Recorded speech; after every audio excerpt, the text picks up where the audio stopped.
Hi மக்களே, எல்லோரும் எப்படி இருக்கீங்க? நான் நல்லா இருக்கேன்.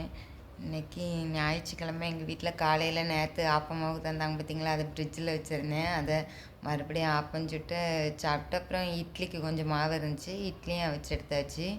மத்தியானத்துக்கு எங்கள் அம்மா மீன் குழம்பு எங்கள் அம்மா வாங்கியிருந்தாங்க. எனக்கும் ஃபோன் பண்ணி கேட்டாங்க மீன் வாங்கட்டா அப்படின்ட்டு.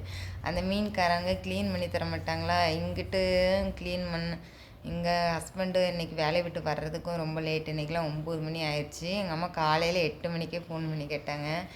அதை க்ளீன் பண்ணலாம், ஆனால் எனக்கு என்னமோ அந்த ஸ்மெல்லு ஒரு மாதிரியே இருக்குமா, அதனால் வேண்டாமான்னு சொல்லிவிட்டு அதுக்கப்புறம் அவங்க கொஞ்சமாக குழம்பு கொண்டு வந்து தந்தாங்க. அதை வச்சு மேனேஜ் பண்ணியாச்சு மக்களே.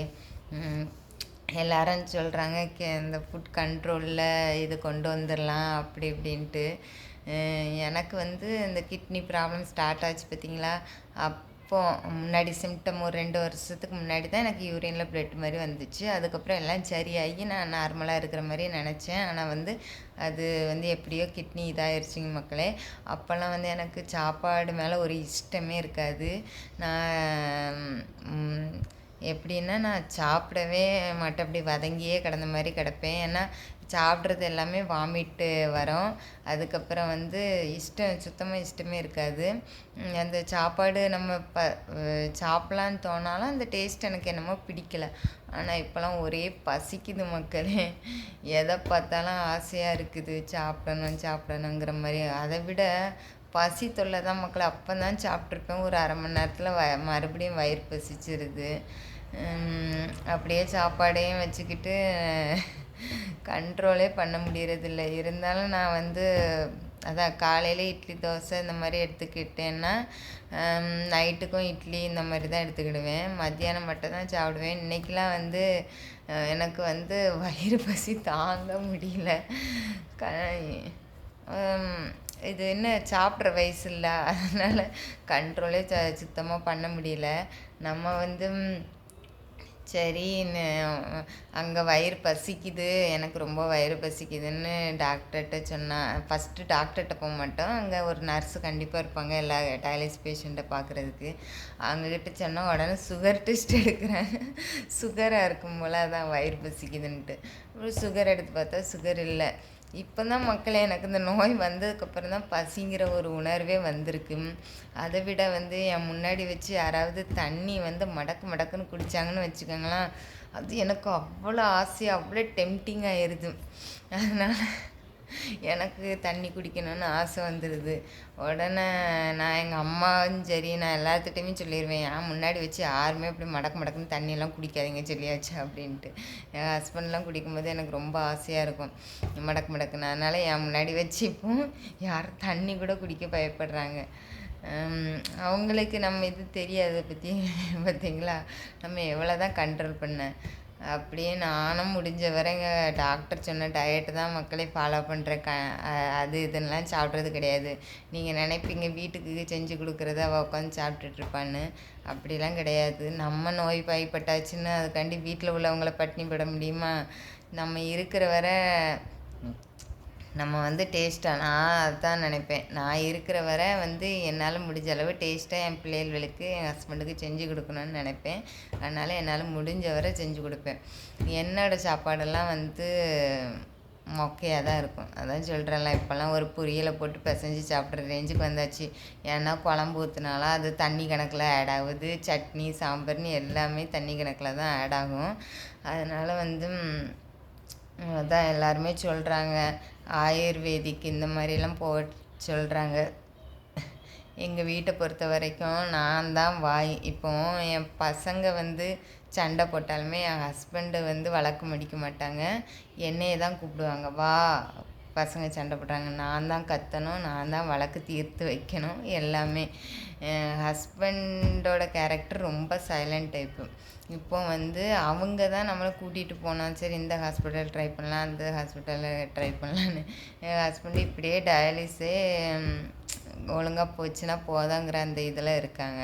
அப்புறம் நம்ம என்ன பண்ண முடியும்? நம்ம எத்தனை எனக்கு செலவு பண்ணுறதுக்கும் இனியெல்லாம் ஒன்றுமே இல்லை. அதனால்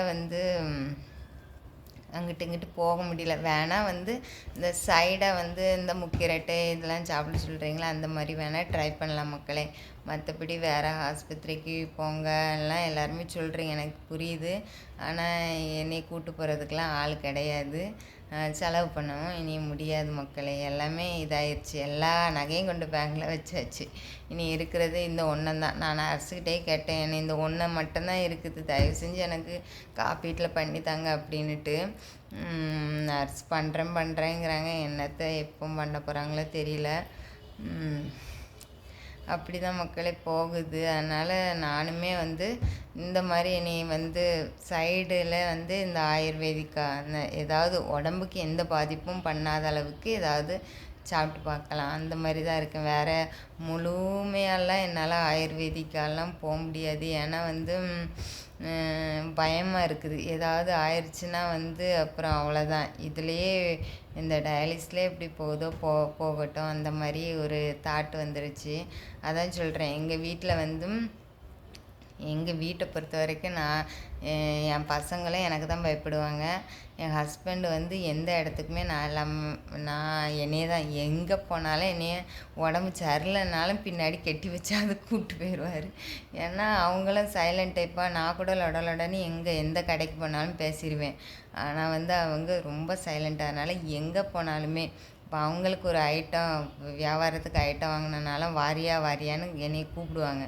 கூப்பிட்டு நான் வரல, என்னால் முடியாதுன்னு சொன்னால் தான் விட்டுட்டு போவாங்க. இல்லைன்னா மோஸ்ட்லி வாரேன்னு சொல்லிட்டேன்னா உடனே கூட்டிகிட்டு போயிடுவாங்க. அது எப்படி இப்போ பொருளெல்லாம் வச்சு கட்டுவீங்கன்னா அதெல்லாம் இது இல்லை, நீ வர்றதா இருந்தால் வான்னு சொல்லி கூட்டிகிட்டு போயிடுவாங்க. எங்கேனாலும் கூட்டிகிட்டு போவாங்க.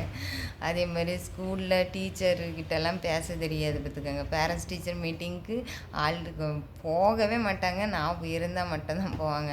ஏன்னா யாருக்கிட்டையுமே அந்தளவுக்கு பேச மாட்டேங்கிறாங்க மக்களே. அதனாலே பெரிய மைனஸாக இருக்குது. நம்ம தான் எல்லாத்துட்டையும் பேசி பிள்ளைங்கள்ட்டே பயப்படுறாங்க. பிள்ளைங்கள்ட்ட பயப்படுறது மீன்ஸ் அவங்கள அடிக்க மாட்டேங்கிறாங்க, திருத்த மாட்டேங்கிறாங்க. இப்போ நானே அடித்து நானே திருத்தி நான் தான் அந்த பிள்ளைங்கள்ட்ட கெட்ட பேர் வாங்கிறேன். அம்மா மோசம், அப்பா தான் நல்லதுன்ட்டு பேர் எடுத்துகிட்டு போயிடுறாங்க. அப்புறம் அடிக்கிற விஷயத்தில் அடிக்க தானே செய்யணும். அதெல்லாம் பண்ணவே மாட்டாங்க பார்த்துக்கோங்க. ஒரு சாப்பாடு சாப்பிட்லன்னா அடித்து உட்கார வச்சு சாப்பாடு ஊட்ட தெரியல.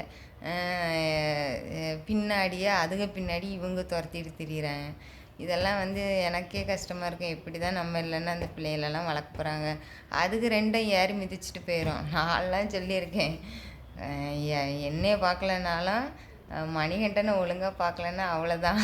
2 பேர்த்துட்டையும் பெரிய வயசானதுக்கப்புறம் அவ்வளோதான் பார்த்துக்கங்க. அப்பாவும் நல்லா வச்சு பார்க்கணும் அப்படின்னு தான் நான் சொல்லி எப்போதுமே வளர்ப்பேன். எப்போதுமே அதை தான் சொல்லிக்கிட்டே இருப்பேன். ஏன்னா எனக்கெலாம் ஒவ்வொரு நேரம் அவங்க பசங்களை ட்ரீட் பண்ணும்போது எனக்கு நம்ம சின்ன வயசில் இப்படி நம்ம அப்பா கிட்ட க்ளோஸாக இல்லையே அப்படின்னு ஒரு ஏக்கம்லாம் இருந்திருக்கு. அதனால் நான் அப்படிலாம் நினச்சிருக்கேன். பசங்க எப்படியாவது அவங்கள மட்டும் நல்லா பார்த்துக்கணுன்னு நான் எப்போதுமே சொல்லுவேன். அதுதான் மக்களே, என்னால் ஃபுட் கண்ட்ரோல் ஏதோ ஒரு அளவுக்கு பண்ணிட்டு கிடக்கிற மக்களே. ஆனால் டாக்டர் வேறு ஏதாவது இந்த முக்கிரட்டை கீரை மட்டும்தான் சாப்பிட்ருக்கேன். மற்றபடி அவர் சொல்லாத கீரையை நான் சாப்பிட்டதும் கிடையாது. அவர் சாப்பிடுன்னு சொன்ன கீரையும் நான் சாப்பிட்டதும் கிடையாது. வெந்தயக்கீரை சாப்பிட சொல்லியிருக்காரு, அது கசக்குது, அதனால் அதை நான் சேர்க்குறதே கிடையாது. அப்புறம் புளிச்சக்கீரை ஒரு நாள் செஞ்சு பார்த்தேன் மக்களே. புளிப்பு என்னால் சாப்பிடவே முடியல. ஒரு வேளை அதை வேக வச்சு தண்ணி கீழே ஊற்றிட்டு மிச்சத்தை கடையணுமோ என்னமோ தெரியல, நான் அப்படியே கடைஞ்சிட்டேன். புளிப்பு அதையுமே என்னால் சாப்பிட முடியல. அப்புறம் அவர் ஆப்பிள், பப்பாளி பழம் அது இதுன்னு சாப்பிட சொல்லியிருக்காரு. எதுவுமே நான் சாப்பிட மாட்டேன். பப்பாளி பழம் இப்போ கூட வாங்கிட்டு வந்தாங்க, சாப்பிட்டேன். ஆப்பிள்லாம் வாங்கிட்டு வந்தாலும் என் பசங்க ஸ்நாக்ஸுக்கு அப்படி இப்படின்னு கொண்டு போயிடுறாங்க. மாதுளம்பழம் சாப்பிடக்கூடாது. ஆப்பிள் இந்த மாதிரி வாங்கிட்டு வந்தால் வெள்ளரிக்காய் சாப்பிடலாம். வெள்ளரிக்காய் நான் சாப்பிடுவேன். எங்கள் அப்பா கடையில் வந்துச்சுனாலும் எடுத்து சாப்பிட்ருவேன். அப்புறம் பேபி கார்ன்லாம் சாப்பிட்லான்னு சொன்னாங்க. அதெல்லாம் ஒரு தடவை ட்ரை பண்ணி பார்த்தேன். அது ஒரு வேளை இந்த வறுக்கிறாங்க பார்த்திங்களா, மசாலாலாம் தடவி, அப்படி வேணால் நல்லாயிருக்கும் போல். நான் கூட்டு வச்சு பார்த்தேன், ஒன்றும் சரிப்பட்டு வரல. அப்புறம் கோவக்காய்லாம் சாப்பிடலாம். அப்படி நிறைய இருக்குது. அந்த சாப்பிடுன்னு சொன்ன லிஸ்ட்டே என்னால் சாப்பிட முடியல. ரெகுலராக இப்போ ஒரே சொரக்காவை தான் மக்களே சட்னி வச்சு சாப்பிட்டுட்ருக்கேன். சொரக்காய், பீக்கங்காய், சவுக்காய், அப்புறம் பூசணி வாரத்தில் ஒரு நாள் அன்றைக்கெலாம் மோர் குழம்புல பெருசு பெருசாக வெட்டி போட்டாலும் அதெல்லாம் அப்படியே சாப்பிட்டேன் மக்களே. நல்லா தான் இருந்துச்சு. அதனால் இந்த வாரத்துலேயும் ஒரு நாள் அப்படி மோர் குழம்பு வச்சு கொண்டு போகணுன்னு நினச்சிருக்கேன். அதான் மக்களே, இன்றைக்கி ஞாயிற்றுக்கிழமை எங்கள் வீட்டில் ஒன்றும் இல்லை. எங்கள் அம்மா வீட்டிலேருந்து வந்த மீன் குழம்பு தான், சாலை மீன் குழம்பு வச்சுருந்தாங்க. எனக்காண்டி தேங்காய் போடாமல் வச்சுருந்தாங்க. அது கொஞ்சமாக ஊற்றி சாப்பிட்டேன். அப்புறம் வீட்டுக்கு வந்து நான் ரசம் தான் வச்சேன். ஏன்னா என் பையனுக்கு சளி பிடிச்சிருக்கு பார்த்துக்கோங்க. அவன் சளி வந்து நம்ம என்ன பண்ண முடியும், நம்மளுக்கு வந்துட்டுனா அப்புறம் ரொம்ப கஷ்டமாயிரும். அதனால் இப்போல்லாம் இருமல் சளி மருந்து வாங்கி கொடுக்கவும் பயமாக இருக்குது. அதனால் நான் ரசம் வச்சு கொடுத்துருக்கேன். என்ன கேட்கலன்னா நாளைக்கு இந்த கற்பூரவள்ளி எல்லாம் இருக்கும் பார்த்திங்களா, அதை வந்து கஷாயம் மாதிரி செஞ்சு காலையில் ஊற்றி விட்றணுன்னு இருக்கேன் மக்களே. சப்ஸ்கிரைப் பண்ணுங்கள். இன்றைக்கி இப்போ லூஸ் மாதிரி தான் இருக்கேன்.